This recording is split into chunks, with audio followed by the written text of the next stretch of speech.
So my name is Farvash and I'm an artist. I work with material science. I develop materials together with scientists as well as produce conceptual art. So I'm both a researcher and an artist at the same time. And from that perspective, what is, in your view, the most defining feature of the future workspace, spatial or non-spatial? So future workspace, I would see, it depends from which perspective. I would say that maybe there is no future workspace. However, people have the need to meet. So I would rather say that as far as we go into like environmental disasters, the more maybe crash groups will be created to be able to solve things more purposely rather than maybe for capitalistic or financial reasons. Yeah, then I would say that we will, unless we start shifting values, like what is a company value, and from a company value then the space will come. So how do we gather, how do we work together, how do we actually create things? It's about the imagination and moral in combination to kind of work out how the future will look like, rather than being forced within a structure of revenue-driven visions. I take it that you aren't scared of the future. You talk about making sci-fi real, for example. Yeah. But usually when people talk about technology in connection to work and the human, it's quite a dystopian image. So can you draw up a scenario where we are friends with technology? How does that look?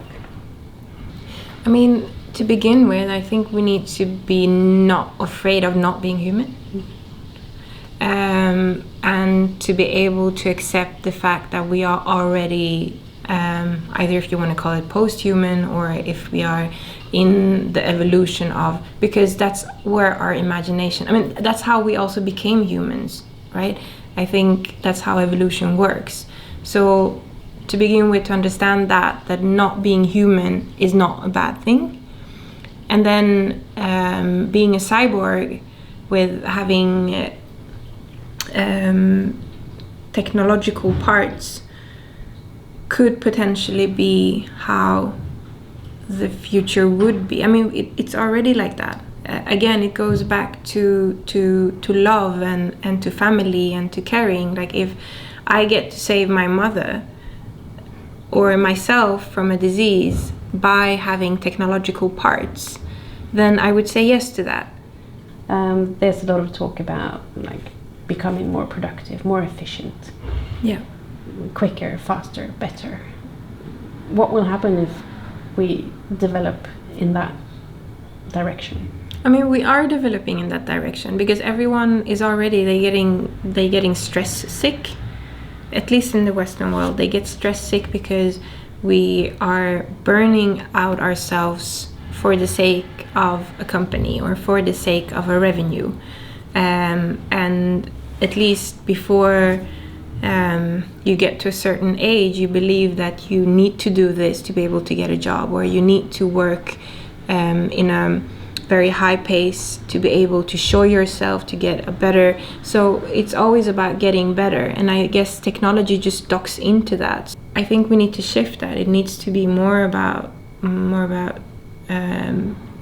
and compassion and creativity and imagination, and that's where technology will start becoming something beautiful and could potentially slow everything down and also make the world more equal. My name is Christoffer Börjesson. I work at the Swedish Property Owner Federation as a Chief Digital Officer. And what makes you an expert of the future office trends? Yeah, but most of our members, commercial building owners, right now look at the new shared spaces model, like office as a service, space as a service, and also co-working spaces. And it's my work to help them to understand new business model, new trends, who is the new generation of customers that want to sit in that kind of space, but also what is the new layer that you add on your space? Is this the branding part? Is it new like in furniture, or is it more like service layer of food delivery service? Or is it a digital layer that understand and help the tenants on a digital way? So what would you say the defining feature of the future office or workspace is? Yeah, we can see more and more about the flexible spaces, more flexible solution, both the business model to have rent the office and also the location of the space, where can they find more talent. And a lot of example here in Stockholm, we see Microsoft move from Alcala to City because they want to empower new talents and have a more employee branding to the space. What happens to all the office spaces when nobody or a lot less people are there on day-to-day business? Yeah, but I think the people need, in the digital world, I think we need a physical meeting. I think more and more people like to sit and meet people around the world. And also here in Sweden, but also if you look at this in China and in US, many people want to sit at where other people sit. So you have this WeWork model and you have the Starbucks model. Everywhere it's people that are sitting and working. So I think we need a physical space to meet.